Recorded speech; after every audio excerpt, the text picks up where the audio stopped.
Good evening. My name is Lesley Hollywood, and I am going to just put together some thoughts that I have about this bill.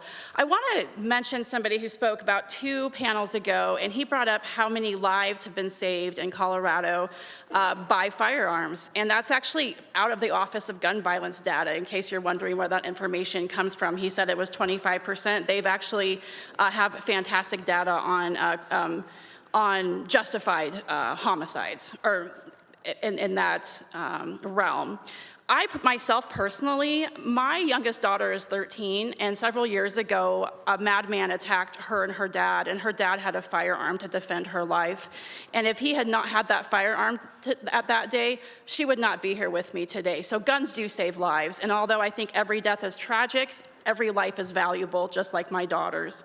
The other thing I really want to bring up is that we do have a really big problem here in Colorado when it comes to gun violence. You guys are not wrong about that. But what's really interesting is that in 2013, Giffords put out a gun law scorecard for Colorado. And in 2013, we got a C. At that time, 2 per 100,000 people died of a gun-related homicide. Now, in 2023, Giffords has us a gun law scorecard of an A-, yet now it's 4.5 per 100,000 people. So not only is it not working, it's getting worse. We have more than doubled since 2013 our gun-related homicides. There is a huge problem, and we have passed 20 gun control laws in the last 5 years, 23 gun control laws since 2013, and this is what we're going to do with our time, this enormous bill.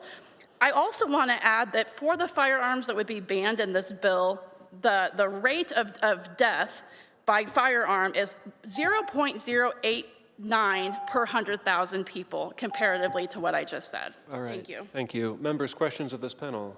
Senator B. Pelton.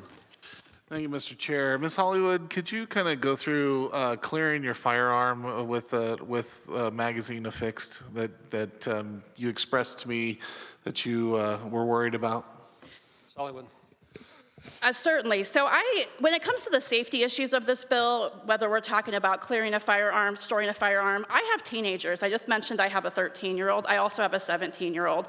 So the idea that we are going to now no longer be able to safely clear firearms, in my opinion, is going to cause, it's going to mean that it's going to be the norm now in this country is going to be to store firearms loaded. Now, I will tell you, I have a lot of teenagers in and out of my house. When you have a 13-year-old and a 17-year-old, and I like to know what my kids are doing, I have a lot of teenagers in and out of my house, and how my firearms are stored matters deeply to me. There's a lot of things that people do. They will separate their ammo from their guns. They will always make sure that their mags are separated. There are certain things that are done, whether we're talking about, because we've got unknown teenagers coming in and out of our house. We might have children who are in crisis. We might have family members in crisis. There's a lot of reasons that we need to make sure that we are thoroughly thinking through how we're going to be able to easily clear a firearm and be able to easily separate the magazine from it, the ammo from it, and not have to leave loaded guns laying around,